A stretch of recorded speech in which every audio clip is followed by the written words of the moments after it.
आपका बहुत बहुत स्वागत है हमारे YouTube चैनल एग्रीसार विद वीसी पर। तो फ्रेंड्स, आज मैं आप लोगों के लिए renewable energy and green technology के 2020 फेयर के पेपर का सलूशन लेकर आ चुका हूं। तो फ्रेंड्स, वीडियो को पूरा देखिएगा क्योंकि पुराने क्वेश्चन पेपर से काफ़ी ज़्यादा क्वेश्चंस रिपीट हो जाते हैं। तो चलिए फ्रेंड्स, स्टार्ट करते हैं वीडियो को। तो पहला क्वेश्चन है, यदि हवा की गति में 20% की वृद्धि होती है तो पवन चक्की के बिजली उत्पादन में कितनी वृद्धि होगी? तो ये फ्रेंड्स ऑप्शन नंबर सी सही हो जाएगा, 1.728। क्वेश्चन नंबर 2 है, 1919 में अल्बर्ट बेट ने माना कि डिस्क जैसे रोटर के साथ एक पवन टरबाइन हवा के द्रव्यमान में निहित ऊर्जा का प्रतिशत से अधिक ग्रहण नहीं कर सकता जो रोटर से होकर गुजरेगा। तो ये होता है 59.3%, इससे ज़्यादा नहीं ग्रहण कर सकता। तो ऑप्शन नंबर ए सही हो जाएगा। क्वेश्चन नंबर 3 है, किस पदार्थ की सौर सेल दक्षता सबसे अधिक होती है? तो सबसे अधिक जो सौर सेल दक्षता होती है वो आपकी सिंगल क्रिस्टल सिलिकॉन की होती है। ऑप्शन नंबर डी सही हो जाएगा। क्वेश्चन नंबर 4 है, ऊर्जा को इस प्रकार परिभाषित किया जा सकता है। तो ऊर्जा को जो है कार्य करने की क्षमता के अनुसार परिभाषित किया जा सकता है। ऑप्शन नंबर ए सही हो जाएगा। क्वेश्चन नंबर 5 है, सूर्य के दो प्रमुख घटक हैं। तो सूर्य के दो प्रमुख घटक हीलियम एंड हाइड्रोजन है। ऑप्शन नंबर ए सही हो जाएगा। क्वेश्चन नंबर 6 है, सुदूर स्थित में एक नवीकरणीय ऊर्जा स्रोत में विकेंद्रीय ऑफ ग्रिड बिजली उत्पादन की क्षमता है। तो ये आपकी है solar PV. Option number D सही हो जाएगा। क्वेश्चन नंबर 7 है, रिमोट लोकेशन में ऑफ ग्रिड बिजली उत्पादन के लिए अक्सर किस नवीकरणीय ऊर्जा स्रोत का उपयोग किया जाता है? तो ये आपका किया जाता है सोलर पीवी का। ऑप्शन नंबर डी इसमें भी सही हो जाएगा। क्वेश्चन नंबर 8 है, टिकाऊ भवन डिजाइन के संदर्भ में हरी छतों का उपयोग करके प्राथमिक लाभ क्या है?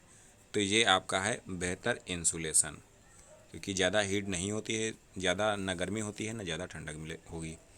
क्वेश्चन नंबर 9 है आपका, कौन सा नवीकरणीय ऊर्जा स्रोत अवायवीय पाचन शब्द से जुड़ा है? तो ये आपका है बायोमास ऊर्जा। ऑप्शन नंबर बी सही हो जाएगा।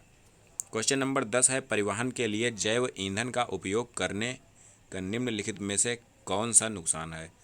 तो ये आपका होता है मौजूदा ईंधनों के साथ संततता संबंधी समस्याएं। तो ऑप्शन नंबर सी सही हो जाएगा। क्वेश्चन नंबर 11 है, सूक्ष्म जल विद्युत प्रणालियों का उपयोग करने का प्राथमिक लाभ क्या है? तो ये है आपका सीमित पर्यावरणीय प्रभाव। तो ऑप्शन नंबर बी सही हो जाएगा। क्वेश्चन नंबर 12 है, कौन सा नवीकरणीय ऊर्जा स्रोत पवन फार्म शब्द से जुड़ा हुआ है? तो ये आपका जुड़ा हुआ है विंड एनर्जी, पवन ऊर्जा।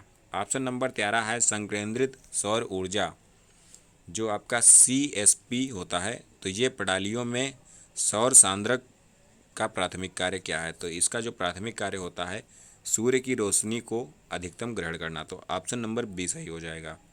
क्वेश्चन नंबर 14 है, कौन सा नवीकरणीय ऊर्जा स्रोत गीजर शब्द से संबंधित है? तो गीजर शब्द से आपका संबंधित है भूतापीय ऊर्जा। ऑप्शन नंबर डी सही हो जाएगा। क्वेश्चन नंबर 15 है, पवन एक स्रोत है। तो पवन जो आपका है ये अक्षय ऊर्जा का स्रोत है। ऑप्शन नंबर ए सही हो जाएगा। क्वेश्चन नंबर 16 है, पवन चक्की को चलाने के लिए हवा की न्यूनतम गति होनी चाहिए। तो ये फ्रेंड्स क्वेश्चन तीनों पेपर में रिपीट हुआ है, 22, 23 और 24। तो इसका ऑप्शन नंबर बी सही हो जाएगा, 10 किलोमीटर प्रति घंटा।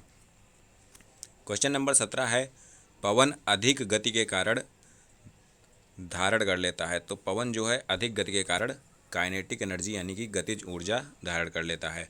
क्वेश्चन नंबर 18 है, बायोगैस का प्रमुख घटक है। तो बायोगैस का प्रमुख घटक आपका मीथेन है। क्वेश्चन नंबर 19 है, बायोगैस में मीथेन का प्रतिशत। तो बायोगैस में जो मीथेन होती है ये आपकी 65% पाई जाती है। बायोगैस संयंत्र में 1 किलोग्राम गीले गोबर से गैस का उत्पादन होता है। तो 1 किलोग्राम गीले गोबर से जो है 0.037 मीटर क्यूब जो है गैस का उत्पादन होता है। क्वेश्चन नंबर 21 है, इमारतों और पानी को गर्म करने के लिए अक्सर किस नवीकरणीय ऊर्जा का स्रोत किया जाता है? तो ये आपका भूतापीय ऊर्जा का स्रोत जो होता है इसका उपयोग किया जाता है। क्वेश्चन नंबर 22 है, नवीकरणीय ऊर्जा प्रणाली में बैटरी का प्राथमिक कार्य क्या है? तो बैटरी का जो प्राथमिक कार्य होता है ये अतिरिक्त ऊर्जा को संग्रहित करना होता है। तो ऑप्शन नंबर बी सही हो जाएगा इसका। क्वेश्चन नंबर 23 है, निम्नलिखित में से कौन विकेंद्रीय नवीकरणीय ऊर्जा प्रौद्योगिकी का एक रूप है? तो ये आपका है सूक्ष्म पवन टरबाइन। ऑप्शन नंबर सी सही हो जाएगा। क्वेश्चन नंबर 24 है, फोटोवॉल्विक प्रणाली में सौर इन्वर्टर का उद्देश्य है। तो सौर इन्वर्टर का जो उद्देश्य होता है ये डीसी को एसी में बदलना होता है। तो ऑप्शन नंबर इसका बी सही हो जाएगा। क्वेश्चन नंबर 25 है, कौन सा नवीकरणीय ऊर्जा स्रोत विलवणीकरण संयंत्रों से साथ सबसे अधिक जुड़ा होता है? तो सबसे अधिक जो जुड़ा होता है ये आपका हो जाएगा ऑप्शन नंबर बी, सौर ऊर्जा। तो क्वेश्चन नंबर 26 है, सोलर कुकर की इंसुलेटिंग धातु है। तो सोलर कुकर की जो इंसुलेटिंग धातु है ये है बाहर से काली होती है। ऑप्शन नंबर ए सही हो जाएगा। क्वेश्चन नंबर जो आपका 27 है, सूर्य के मूल में उत्पन्न ऊर्जा किसके कारण होती है? तो सूर्य के मूल में जो उत्पन्न ऊर्जा होती है ये आपकी संलयन अभिक्रिया के कारण होती है, फ्यूजन रिएक्शन के कारण होती है। क्वेश्चन नंबर जो आपका 28 है, वीएल ही सूर्य से विकिरण किसके द्वारा शासित होता है? तो ये आपका होता है स्टीफन बोल्ट्जमैन नियम के कारण। तो इसका नंबर जो आपका ए सही हो जाएगा। क्वेश्चन नंबर 29 है, पृथ्वी द्वारा इंटरसेप्ट की गई सूर्य की शक्ति लगभग है। तो ये आपकी होती है 1.7 × 10⁻11 मेगावाट के बराबर। क्वेश्चन नंबर 30 है, जल विद्युत कहाँ संग्रहित की जाती है? तो जल विद्युत आपकी जो होती है ये आपकी स्थितिज ऊर्जा के रूप में जल में संग्रहित की जाती है।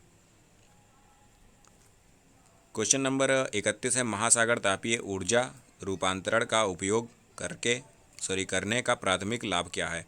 तो महासागरीय जो आपकी तापीय ऊर्जा का रूपांतरण का जो प्राथमिक लाभ होता है ये होता है लगातार बिजली उत्पादन। तो ऑप्शन नंबर बी सही हो जाएगा। क्वेश्चन नंबर आपका 32 है, कौन सा कारक पवन टरबाइन की दक्षता को प्रभावित नहीं करता? तो जो ह्यूमिडिटी है ये आपकी पवन टरबाइन की दक्षता को प्रभावित नहीं करती है। क्वेश्चन नंबर 33 है, बड़े पैमाने पर जल विद्युत बांधों से जुड़ी मुख्य पर्यावरणीय चिंता क्या है?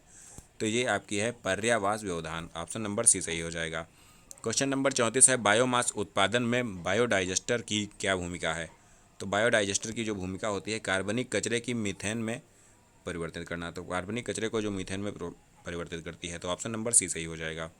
क्वेश्चन नंबर 35 है, संकेंद्रित सौर ऊर्जा प्रणालियों का उपयोग करने का प्राथमिक लाभ क्या है? तो इसका जो प्राथमिक लाभ होता है ये ऊर्जा भंडारण की क्षमताओं को बढ़ाना होता है।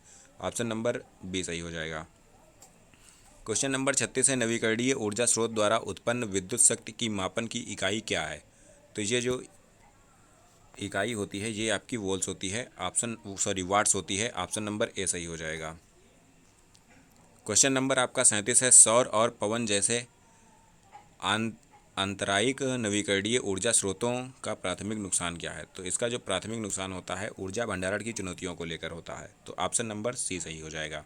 क्वेश्चन नंबर 38 है, विश्व स्तर पर पवन ऊर्जा का सबसे बड़ा उत्पादक देश कौन सा है? तो जो आपका पवन ऊर्जा का सबसे बड़ा उत्पादक देश है ये आपका चीन है। ऑप्शन नंबर ए सही हो जाएगा। क्वेश्चन नंबर 39 है, जीवाश्म ईंधन के जलने से जुड़ी प्राथमिक ग्रीन हाउस गैस कौन सी है? तो ये आपकी है carbon dioxide. Option number B सही हो जाएगा। क्वेश्चन नंबर 40 है, एक विशिष्ट सौर पैनल का जीवन काल क्या है? तो इसका जो जीवन काल होता है ये होता है 25 से 30 वर्ष। ऑप्शन नंबर सी सही हो जाएगा।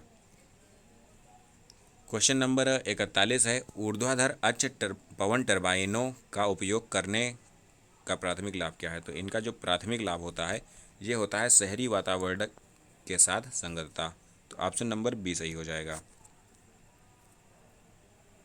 क्वेश्चन नंबर आपका 42 है, कौन सा नवीकरणीय ऊर्जा स्रोत नेट एनर्जी मीटरिंग शब्द से जुड़ा हुआ है? तो नेट एनर्जी मीटरिंग से जुड़ा होता है आपका सौर ऊर्जा। ऑप्शन नंबर ए सही हो जाएगा।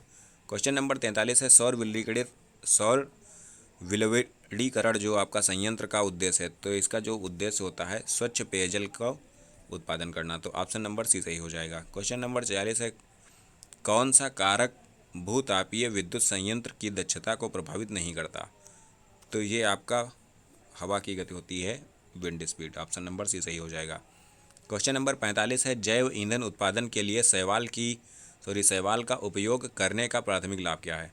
तो इसका जो प्राथमिक लाभ होता है ये होता है खाद्य उत्पादन पर न्यूनतम प्रभाव। ऑप्शन नंबर बी सही हो जाएगा। क्वेश्चन नंबर 46 है, प्रत्यक्ष सौर ऊर्जा का उपयोग किसके लिए किया जाता है? तो प्रत्यक्ष सौर ऊर्जा का जो उपयोग होता है ये जल तापन, आसवन, सुखाने, इन तीनों के लिए किया जाता है। तो इसका ऑप्शन नंबर डी सही हो जाएगा। क्वेश्चन नंबर 47 है, निम्नलिखित में से कौन सा नवीकरणीय ऊर्जा स्रोत एक प्रकार नहीं है? तो जो नवीकरणीय ऊर्जा का एक नवीकरणीय ऊर्जा स्रोत का एक प्रकार नहीं है, तो ये आपका है न्यूक्लियर। ऑप्शन नंबर ए हो जाएगा परमाणु। क्वेश्चन नंबर 48 है, जल विद्युत में टरबाइन की क्या भूमिका होती है? तो जल विद्युत में जो टरबाइन की भूमिका होती है, ये जल प्रवाह को यांत्रिक ऊर्जा में परिवर्तित करती है, तो ऑप्शन नंबर सी सही हो जाएगा।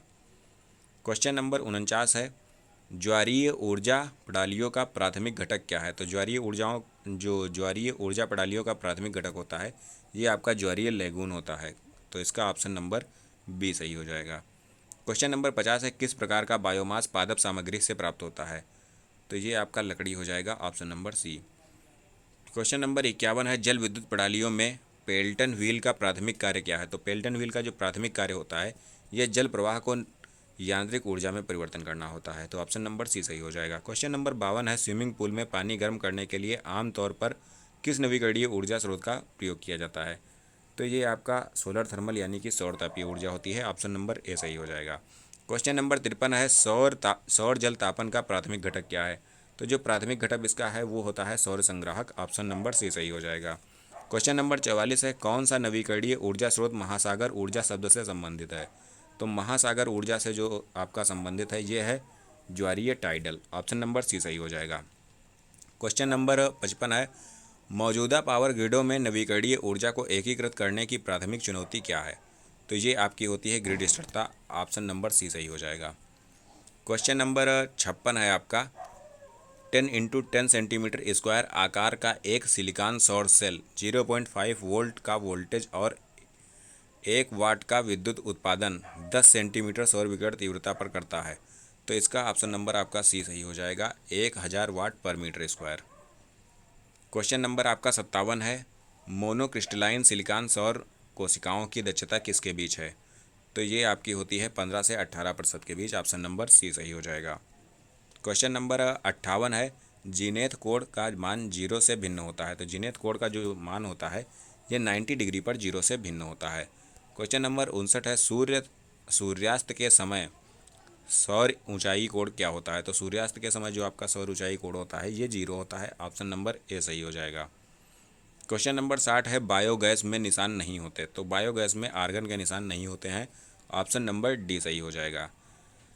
तो फ्रेंड्स, अगर वीडियो आपको अच्छी लगी हो तो वीडियो को लाइक शेयर एंड कमेंट कीजिएगा, एंड फ्रेंड्स अपने जो फ्रेंड्स के साथ है इस वीडियो को शेयर कीजिएगा ताकि वो लोग भी वीडियो का लाभ उठा सकें एंड अपने एग्जाम में अच्छे से अच्छा स्कोर कर सकें। तो चलिए फ्रेंड्स, मिलते हैं नेक्स्ट वीडियो में।